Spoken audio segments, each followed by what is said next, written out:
Eh, mes paroles valent cher. Salut à tous. J'espère que vous allez bien. Le chairman pour vous servir.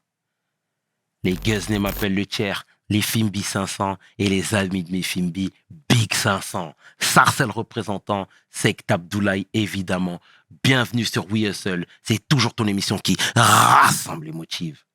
Au fil des émissions, nous recevrons différentes personnalités qui viendront s'asseoir à ma table, nous parler de leurs échecs, mais surtout de leurs réussites. Alors, Igo, take a seat, non? Badadi Kifaraji. Demande au Maoré. PDG, let's get it. We hustle, baby.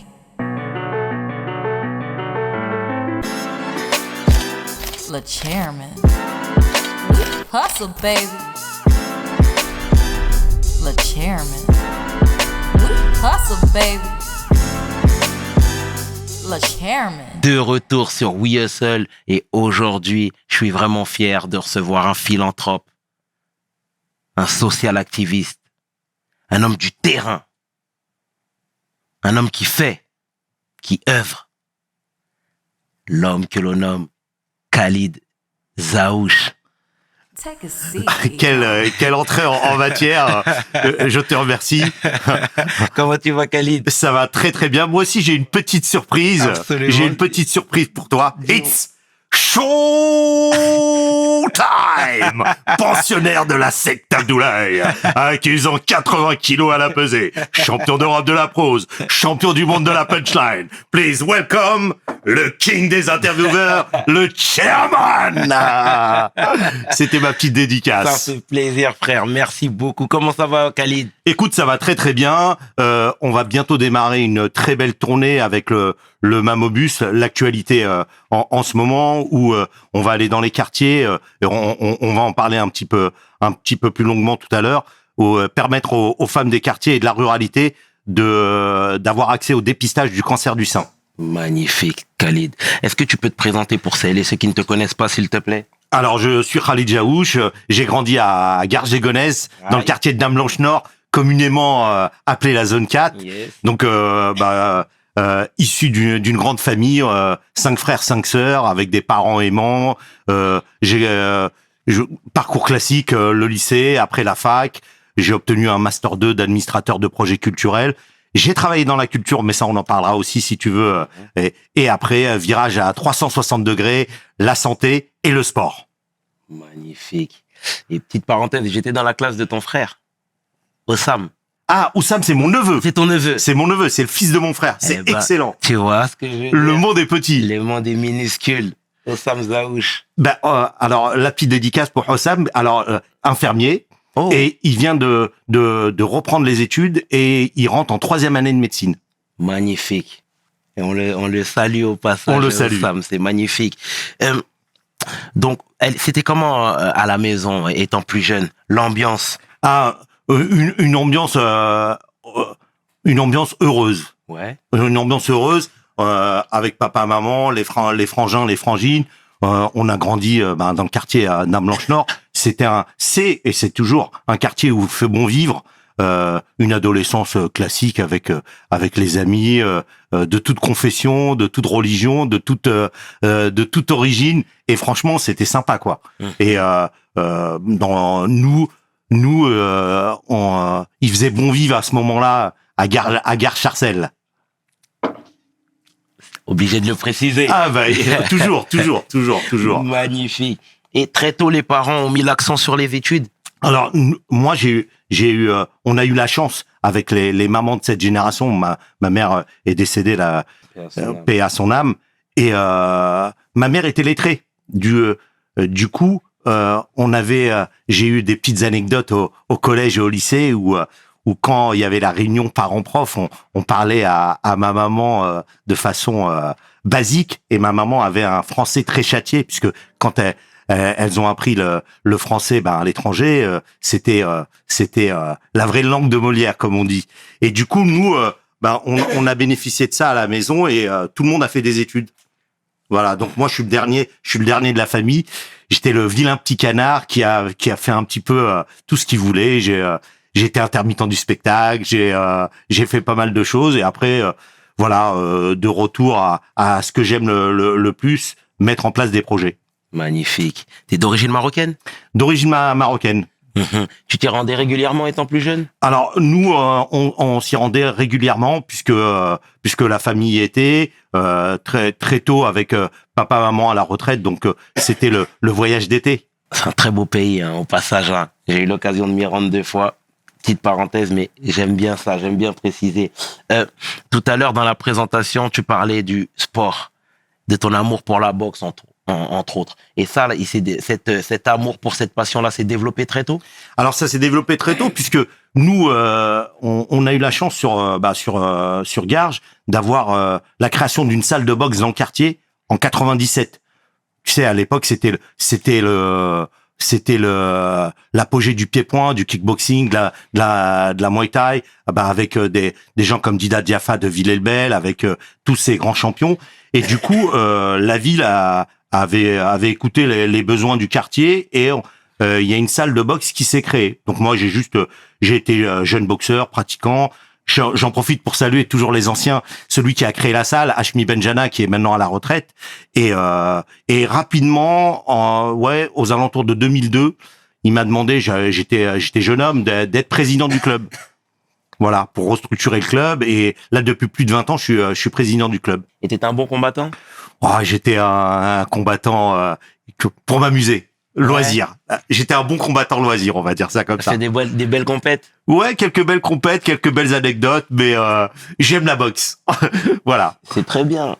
Et tu me parlais également de tes études. T'as poussé les études, etc. Il fait une très bonne chose. Et pourquoi ce revirement à 360? Alors en fait, c'est une anecdote. Hein, c'est une discussion avec un autre président de club, puisque on avait une discussion sur un constat très simple. Les mamans du quartier avaient du mal à faire les ordonnances de début d'année sur la pratique du sport, et que c'était compliqué dans un quartier comme le nôtre d'avoir un médecin traitant et d'avoir juste un rendez-vous avec un médecin. Okay. Donc on s'est pris au jeu et on s'est dit pourquoi pas monter un centre de santé associatif. On a à ce moment-là rencontré je pense que tu dois le connaître, Mohamed El Mazraoui, avec le bus de l'initiative, l'association créative qui œuvre dans les quartiers sur la formation, sur la création d'entreprises. Et du coup, lui nous a challengé, nous a dit mais pourquoi vous le montez pas? Vous avez tous les outils pour le faire, il faut le faire. Ça va être long, ça va être fastidieux. On a mis plus de 18 mois d'ingénierie à monter le projet, tous les accords, l'ARS, la ville, la région Île-de-France, et le projet est sorti de terre. Et c'est comme ça que on est redevenu à une petite normalité dans le quartier. Puisqu'à la base, c'était toujours ma punchline de démarrage. Dame Blanche-Nord, 6000 habitants, 2000 logements, pas un médecin, pas un dentiste. Donc ça, c'était avant. Donc là, maintenant, aujourd'hui, le centre de santé existe. On a un pôle avec des dentistes et un pôle de gynécologie obstétrique. Et là, il va y avoir un retour avec la médecine générale dans pas longtemps. Et quand tu dis c'était avant, moi, j'aime bien resituer les époques. C'était quand? Alors, en fait, dans le quartier, il y avait une maison de santé. Quand moi j'étais adolescent, tous les médecins sont partis à la retraite et elle est restée désaffectée pendant une dizaine d'années. Donc, on a récupéré ces locaux-là et on a refait venir des médecins et de faire revivre la santé dans le quartier. Et alors, pour ce faire, souvent les politiques sont décriées, mais là, pour le coup, on a eu 3 appuis en l'ancien maire de Garges qui nous a poussé, Monsieur Lefebvre, le nouveau maire actuel qui est un jeune maire qui donne toujours de la force et sur le sport et sur la santé, Monsieur Jiménez, et qui est un Gargeois de base, qui est l'ancien président du club de foot et qui est impliqué dans sa ville et qui connaît tous les acteurs de la ville. Donc c'est beaucoup plus simple de parler avec lui et de tout de suite mettre en place des projets parce que il a l'ADN gargeoise. C'est un Gargeois, il a envie que ça bouge pour lui, pour la ville et pour la cité au sens large.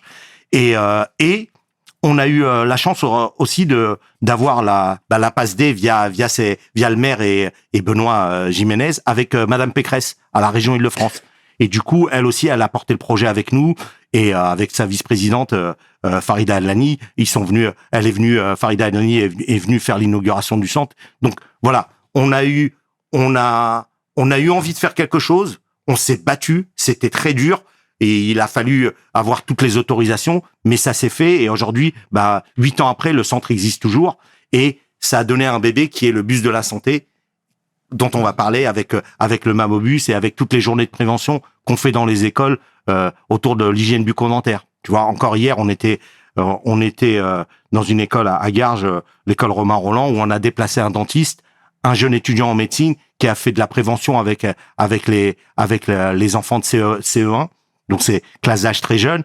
Les enfants repartent avec une trousse avec brosse à dents, dentifrice, le petit sablier. Ils ont appris plein de choses dans cette petite heure. C'est ludique. Magnifique. Et voilà. Et du coup, nous on se dit c'est toujours très difficile. Là je te parle que du côté positif, mais bien sûr c'est long. Bien sûr t'as des rendez-vous où on t'écoute pas mais il y a rien de grave. Et comme on était bien coaché et qu'on avait un petit peu de bouteille et qu'on était deux. Tu vois, j'en profite pour saluer l'homme de l'ombre, il se reconnaîtra. Ouais. Mon associé, mon frère, mon comment s'appelle, mon partenaire. On le salue bien fort. Il se reconnaîtra. Et tu sais comment, si tu veux, toi, t'as développé cette sensibilité justement, le fait d'aider les autres.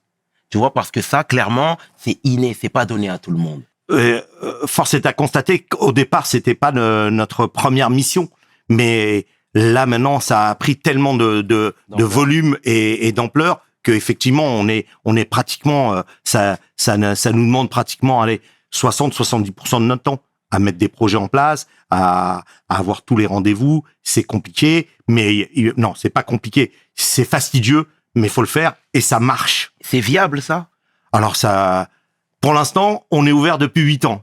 Et les actions de prévention, depuis 2019, on a commencé les actions de prévention sur les grosses actions. Mais dès le départ, en 2015, avant que le centre ouvre physiquement, on avait démarré les actions de prévention dans les écoles. C'est-à-dire qu'on n'avait pas ouvert et on était encore dans l'ingénierie du projet, mais on avait compris que la prévention, c'était tout aussi important que le soin. Donc on avait fait se déplacer un dentiste dans une école. Moi, ils étaient venus voir mes 50 jeunes du club de boxe. On avait fait ça un mercredi après-midi pour les enfants de la boxe. Là, on l'a refait avec les enfants du club de foot de la ville de Garges. Donc voilà, il y a des choses qu'on arrive à mettre en place parce que on se connaît tous, ouais. Parce que c'est simple à faire au niveau local. Garges, Sarcelles, Goussainville.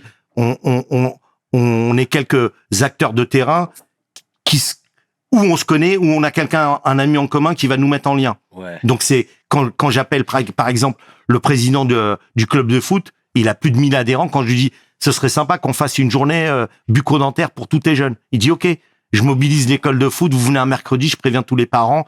Autorisation, c'est compliqué. Ça veut dire que tous les animateurs doivent demander aux parents les autorisations et tout ça, mais c'est faisable. Et en termes de subvention, si on peut mettre les deux pieds dans le plat, comment tu fais pour t'en sortir? Alors, on est aidé par les collectivités, on est aidé par des mécènes privés. On croit beaucoup, nous, au mécénat d'entreprise. Ouais. Avec la première pierre, de toute manière, c'est toujours les collectivités.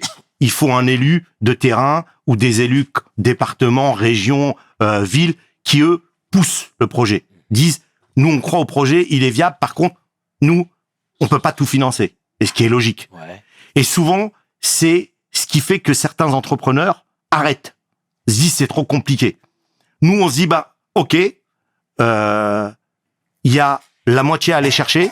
Il y a des entreprises qui ont envie de le faire, qui ont aussi notre ADN. C'est-à-dire que il y a des belles réussites dans nos quartiers.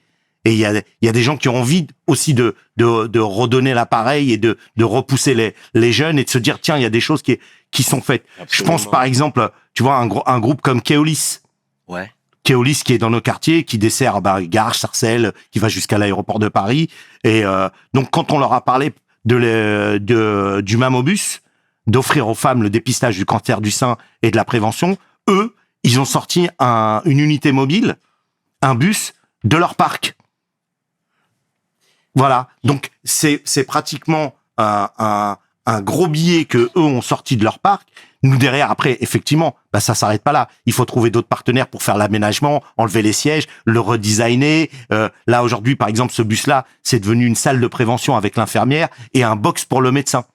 Donc quand on se déplace, cette unité mobile, Keolis, bah il a été mécéné.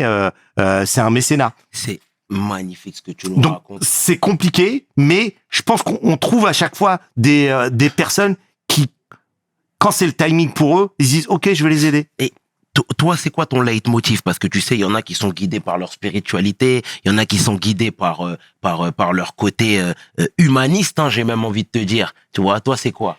Bon, je pense qu'il y a les deux. Je pense qu'il y a, on va pas la négliger. Il y a l'éducation qu'on a de nos parents, tout l'aspect spirituel, tout l'aspect qui est important. Et après, je pense il y a les valeurs humanistes que nos parents nous ont inculquées.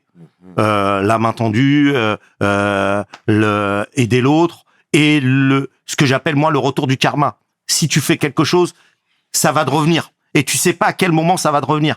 Peut-être que ça sera un moment où tu seras en grande difficulté et tu sais pas pourquoi d'un seul coup il y a deux nuages qui sont en train de s'ouvrir et le soleil réapparaît. Donc c'est un mélange de tout. Voilà. Et il y a pas une ligne directrice, mais c'est vraiment un mélange de tout. Ça va de la spiritualité au côté humaniste et au côté culturel avec l'éducation de nos parents, des frères et sœurs, de tout ce qu'on a vécu nous aussi à travers les grands frères, parce que là aussi tu vois, je suis d'une génération où il y avait les grandes sœurs et les grands frères dans les centres sociaux, dans les trucs, ouais, qui eux ont impulsé des choses, nous ont dit c'est possible, étudiez, faites-le quoi. Je suis totalement d'accord avec toi et je partage tes valeurs, hein, Khalid, sache-le. Merci déjà pour ces mots. Et tout à l'heure, tu parlais de Valérie Pécresse, tu faisais un peu de name dropping, etc. Toi, t'as pas peur de la récupération politique? Je t'assure là-dessus, ouais. Il y a pas de récupération politique. Pourquoi? Parce que on fait des demandes bien précises. Les politiques, eux, font des choses pour les habitants. Et à partir de là, il n'y a pas de récupération politique. Tu vois, moi, quand tu parlais de pourquoi je cite les gens, parce que c'est important de rendre à César ce qui appartient à César. Je ne le cite pas pour les citer et pour dire voilà, je fais partie du courant politique. Non, je les cite parce que ces gens-là, quand on a eu la chance de les rencontrer et qu'on a défendu nos projets, ils nous ont écoutés et ils ont mis une chips que j'appelle sur nous. Donc, à un moment, je suis obligé de parler de cette réalité et de dire bah oui, la République, elle existe aussi et on peut aussi aller travailler avec les collectivités et mettre les choses en place. C'est long, c'est fastidieux, faut apprendre les codes.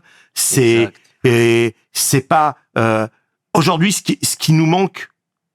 Je vais faire une petite digression. Ce qui manque souvent, c'est les codes.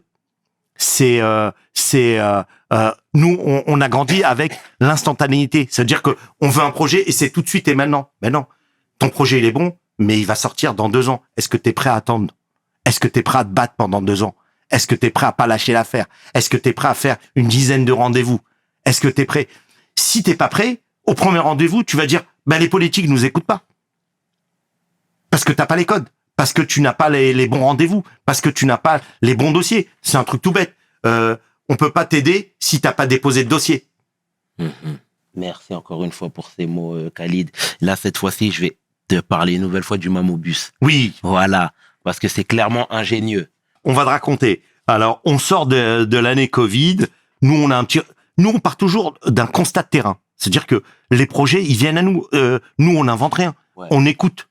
C'est-à-dire que il y avait un retour des mamans des quartiers, des mamans dans les centres sociaux sur la complexité d'aller se faire dépister. Ou si elles reçoivent le courrier, le courrier il est souvent mis de côté et on va pas aller se faire dépister naturellement parce qu'on n'est pas dans une normalité de santé. Exact. D'accord? Donc ça c'était le premier constat. À partir de ce premier constat, nous on a réfléchi toujours sur le hors les murs puisque on avait déjà fait des actions hors les murs sur l'hygiène bucco-dentaire avec un dentiste, sur les problématiques de tuberculose, sur les problématiques diabète, cholestérol avec des prises de sang offertes aux habitants. Donc on avait déjà fait ça.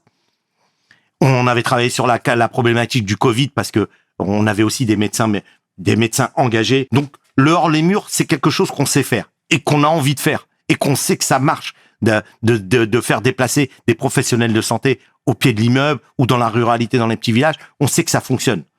Donc, le retour par rapport au dépistage du cancer du sein, on s'est dit, tiens, là, il y a une problématique. Le constat des mamans sur la complexité d'aller se faire dépister ou d'avoir des informations par rapport à cette problématique. Donc, nous, on a réfléchi là-dessus et on s'est dit, il y a quelque chose à faire avec l'unité mobile. Toujours le hors les murs. Donc, première rencontre avec Keolis sur la possibilité d'un mécénat avec le bus Keolis. OK, ils nous disent banco, dans l'année, ça peut se mettre en place. Donc, tu vois, et pareil, passe décisive de notre maire, de Benoît Jiménez, qui organise la rencontre avec le groupe Keolis. Donc, ça facilite les choses. Tu vois, la mise en relation. Donc, OK, on a la première unité. Deuxième unité, il faut trouver un autre camion avec le mammographe, la salle d'écho et la salle d'interprétation du radiologue. Donc, la première année, il y a 3 ans, on a travaillé sur 7 villes pilotes avec un industriel qui, lui, nous a prêté le camion pour la première année. Voilà. Okay. Donc, on a pu faire 7 villes pour lancer le concept Mammobus. Et donc, tu as 7 maires qui nous ont fait confiance. C'est-à-dire que ça n'existait pas. Tu as 7 maires qui ont dit « Banco, on le fait ». Tu vois, dont 3 de nos marraines. Et les maires qui sont Ben voilà. La première année, on a fait Garges, on a fait Plaisir, on a fait Savigny-le-Temple, on a fait Grigny. Donc voilà, donc toutes ces villes-là qui nous ont fait confiance la première année. Sur toutes ces villes-là, on a demandé à 2 maires et à la vice-présidente de l'agglomération Roissy Pays de France d'être nos marraines. Ça veut dire que c'est un engagement fort. On a eu la maire de Plaisir, Madame Kolzmann-Berger. On a eu Madame Saindal, qui est la vice-présidente de l'agglo Roissy Pays de France. Et on a eu Madame Pichery, qui est la maire de Savigny-le-Temple, qui ont dit, utilisez mon image, vous pouvez dire qu'on est les marraines du Mammobus. C'est quelque chose de fort, parce que elles aussi, elles ont eu un déclic et quelque chose le dépistage du cancer du sein, dans chaque famille, il y a quelqu'un qui a été touché. Donc, c'est quelque chose qui parle à tout le monde. Et donc, ce qui nous a permis pour l'année dernière d'être autonome, puisqu'on s'est dit maintenant, on l'a fait la première année avec un industriel. Comme le bus Keolis, c'est à nous maintenant. Donc là, on va voir qui peut nous mécéner un semi-remorque.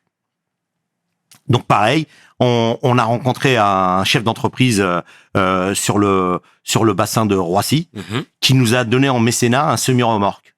Après, charge à nous de l'équiper, de le mettre aux normes, parce que le mettre aux normes, ça veut dire qu'il y a des parois plombées à faire. Après, il fallait avoir tout l'équipement. Donc, on a une salle de mammographie, une salle d'écho, une salle de radiologie. Donc, aujourd'hui, le concept Mammobus, il est à nous, il est au bus de la santé, et on peut le mettre en place plus facilement.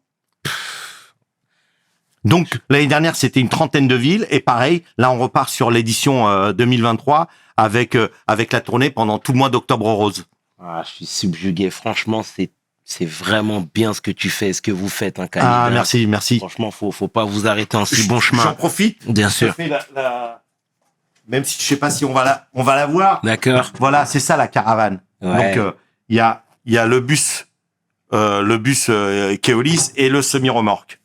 Donc voilà. Donc les femmes viennent, on est souvent mis à l'honneur sur une vraie place. Donc place de l'hôtel de ville, le marché, le stade. Donc les habitantes connaissent le lieu.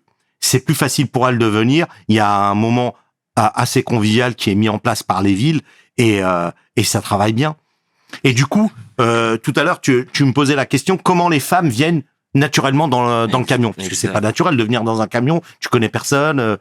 Il y a tout un travail que là, je fais chapeau bas à tous les acteurs sociaux de terrain.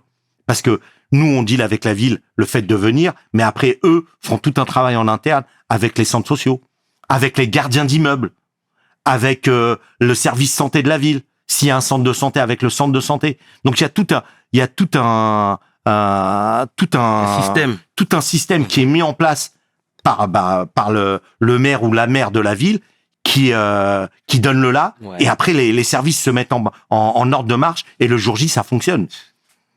Incroyable, magnifique. Et du coup, on peut voir énormément de femmes sur l'atelier de prévention, et après certaines femmes vont voir le médecin, et c'est le médecin qui décide ou pas s'il y a besoin d'aller faire la mammographie, échographie. Elles ont un temps médical avec le médecin, et c'est lui, par rapport au questionnaire santé, qui va décider ou pas de l'autre examen. Et le personnel médical, comment vous le définissez, vous?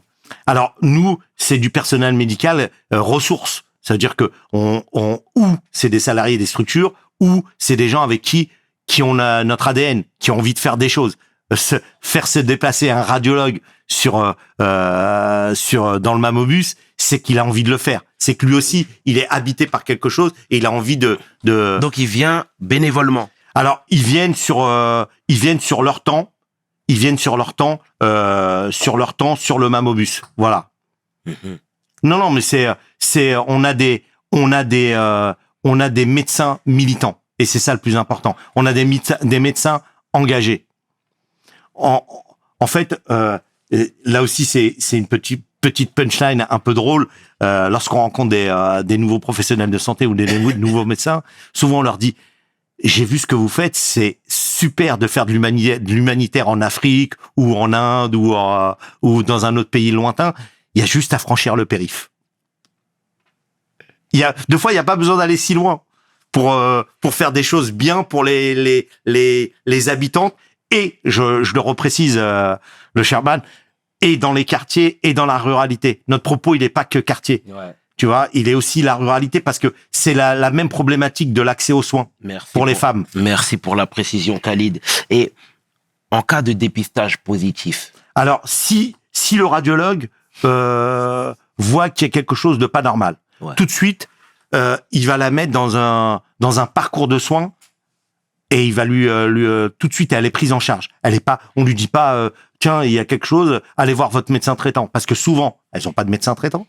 Souvent, elles ont pas de référent. Du coup, tout de suite, c'est notre radiologue qui met en place les choses. Mhm. Voilà, et qui met en place le parcours de santé pour cette femme s'il y a besoin d'examens complémentaires. Parce que il n'annonce jamais la mauvaise nouvelle. Il dit qu'il y a besoin des examens complémentaires, et à partir de là, il lui donne rendez-vous, et ils vont se revoir, et c'est lui-même qui va mettre un parcours de soins avec des médecins de proximité par rapport où la personne habite. Mhm. Et est-ce que toi-même, à titre personnel, tu te rends dans les hôpitaux où tu accompagnes aussi les patients testés positifs, par exemple, à un cancer du sein? Est-ce que des fois, ça t'arrive de leur rendre visite à l'hôpital? Alors, l'idée, c'est que on va pas se tromper de métier. Je suis pas médecin, donc Ouais. nous, on a des mots rassurants pour l'accueil, et pour on est bienveillant pour faire venir les femmes sur la journée de prévention, chose qu'on maîtrise. Mais après, toute la partie médicale, il y a les médecins, le radiologue, qui eux font tout ce travail-là. Et comme je t'ai expliqué, à partir du moment où ils ont le même ADN et l'ADN de la bienveillance, Ouais. ben c'est eux qui mettent le parcours de soins et qui rassurent les femmes, et c'est eux qui font en sorte de prendre des nouvelles de ces femmes, quoi. Elles sont pas lâchées dans la nature. On leur dit pas: vous avez rendez-vous vendredi à 16h à tel hôpital, et derrière le médecin il s'occupe pas d'elles. Donc non, il y a tout ce parcours-là qui est mis en place, mais c'est pas nous. Là, pour le coup, c'est vraiment les professionnels de santé qui s'en occupent. Et on les salue au passage. C'est Ils font ça, un travail ouais. merveilleux. Et comment toi tu vois la suite de cette aventure? Nous, on l'espère pérenne. On espère que ce type d'opération hors les murs, va faire je vais pas dire des bébés, mais que d'autres départements, d'autres régions s'inspirent de ce qu'on a fait, puisque là aussi, le premier projet Mammobus, type Mammobus, il existe, et il a existé dans l'Hérault. Donc nous, on a regardé ce qui se faisait déjà.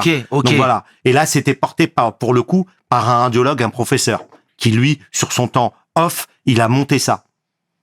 Donc nous, on s'est dit, tiens, ça existe dans un autre département, et c'est comme ça que la problématique, quand on a eu le retour des mamans la complexité d'aller se faire dépister, bah naturellement, on s'est inspiré de ce qui existait déjà. Donc c'est pour ça que c'est toujours important de préciser que ça existait avant nous dans d'autres départements et ça fonctionne toujours. Et nous, allez, la plus-value par rapport à ce qui se fait déjà, c'est notre unité de prévention. Et c'est notre connaissance de terrain avec les acteurs de terrain. Et c'est pour ça que nous, on précise toujours dans ce qu'on fait, c'est un projet médico-social. C'est pas un projet médical tout court, puisque si on s'arrête au médical, on va nous trouver 1000 freins. Mais non, nous, notre projet, il est médico-social. Et je précise, on est, nous, dans le cadre du dépistage individuel. C'est-à-dire que c'est sur leur libre arbitre qu'elles viennent se faire dépister, les femmes. Voilà. Et c'est quoi le planning de ces prochaines semaines? Alors, le planning, on a une tournée sur Garges, sur Sarcelles, sur Grigny, sur Plaisir chez notre marraine. Voilà, je pourrais le mettre sur Instagram et sur Bus de la Santé, sur l'Instagram du Bus de la Santé, comme ça. Mais dans toutes les villes, la ville fait en règle générale, fait une très grosse com et les femmes et les habitantes sont au courant de notre venue. Parce que on déplace pas une dizaine de personnes avec 2 grosses unités pour faire un flop le jour J. Donc tout le monde se met en ordre de marche. Tu nous fais du bien. On a besoin de ce genre de discours et de gens solaires comme toi, clairement. Ah, merci. C'est vraiment merci. Bien. On essaye à notre petit niveau. Je fais toujours le parallèle avec le colibri. Ouais. À notre petit niveau, on essaye de changer les choses. C'est-à-dire que souvent on nous dit mais vous faites un one shot une fois dans l'année. Ouais, mais en attendant, on le fait. D'ailleurs, le jour J, si il y a trop de personnes par rapport à la journée, parce qu'on a un temps médical, tu vois, s'il y a trop de personnes, tout de suite, les femmes qui ne sont pas reçues par le Mamobus, nous on les envoie tout de suite au centre de radiologie de proximité. Ah, bien. Et en termes de statistiques, il y a énormément d'allées et venues. Ah oui, c'est des journées très très chargées. Alors on a des belles journées. Sur une journée type, on peut accueillir en prévention, aller jusqu'à 100 femmes, 80, 100 femmes sur de la prévention. Hein. Après sur le gros combo prévention, passage chez le médecin, mammographie, s'il y a besoin une écho avec le temps avec le radiologue, là on est sur 25 femmes dans la journée. Jusqu'à 30 maximum quand on pousse et qu'il y avait du monde ce jour-là. Et à la fin de la journée, qu'est-ce que vous vous dites? Que c'était une journée qui s'est avérée concluante ou pas? Si on parle en termes de stats, 25 femmes. Nous, alors, pour notre propos, les chiffres, c'est pas notre propos, les chiffres. Ok. Vraiment, notre propos, nous, on n'est pas dans du calier quantitatif ou dans du... notre propos, c'est, on le fait, les femmes ont eu un temps à elles. Ont eu un temps de prévention, ont eu un temps médical.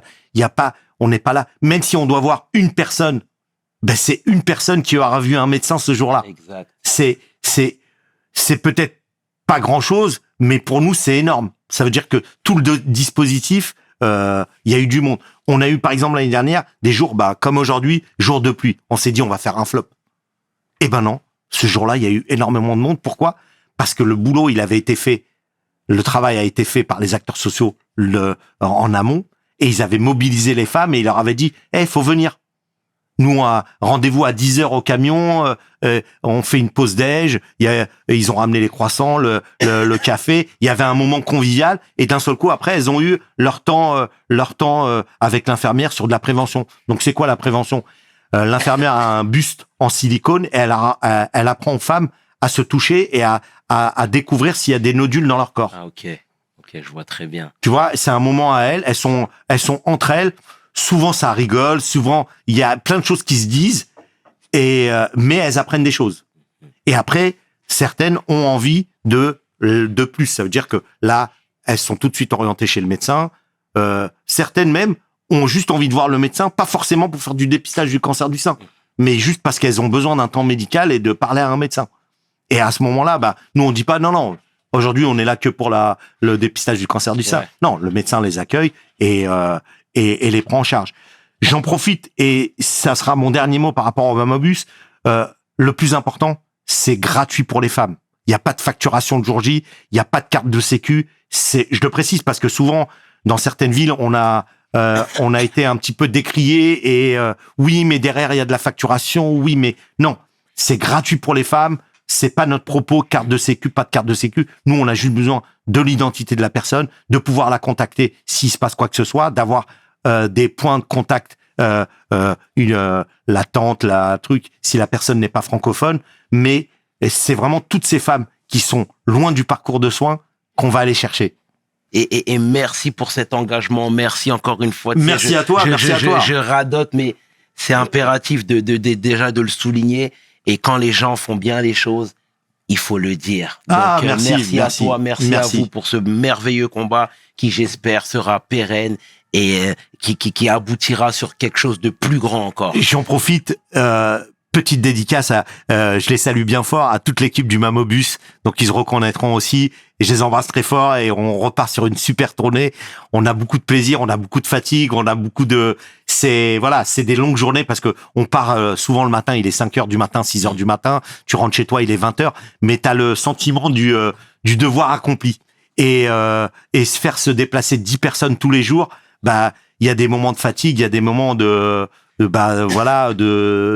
pas de doute, mais je les embrasse bien fort et je les salue parce que sans eux, rien ne se fait. Merci en tout cas merci à toi pour ces belles paroles et ce shoot de motivation. Honnêtement, tu nous fais du bien, comme je te l'ai dit tout à l'heure, et plein de bonnes choses pour la suite. Et merci pour la jeunesse gargeoise parce que, encore une fois, parfois on entend des choses, parfois il y a des jeunes qui foncent dans le mur et c'est important aussi de le dire, mais savoir qu'il y a des choses qui sont faites. Il y a des choses à côté pour les récupérer, les mettre dans le bon chemin. Moi, je peux qu'applaudir, en tout cas, Khalid. Merci, le Sherman. Et longue vie à ton émission. Mille merci. Alors, je te fais, moi, à mon tour, le petit compliment. Ouais. C'est une bouffée d'air frais, ton émission. Tu nous permets de rencontrer des super profils, des personnes que tu mets en lumière et qui, d'habitude, n'ont pas la lumière sur eux, mais qui font le travail et qui font le travail de l'ombre. Donc, merci pour tout ce que tu fais, à toi et à toute ton équipe. Merci. Et longue vie à ton émission. Longue vie à nous. Merci beaucoup, Khalid. C'était le chair et 500. Tu peux inverser, les deux sont corrects avec mon homeboy Khalid Zaouch pour We Hustle. Mes paroles valent chair. Peace. We hustle, baby.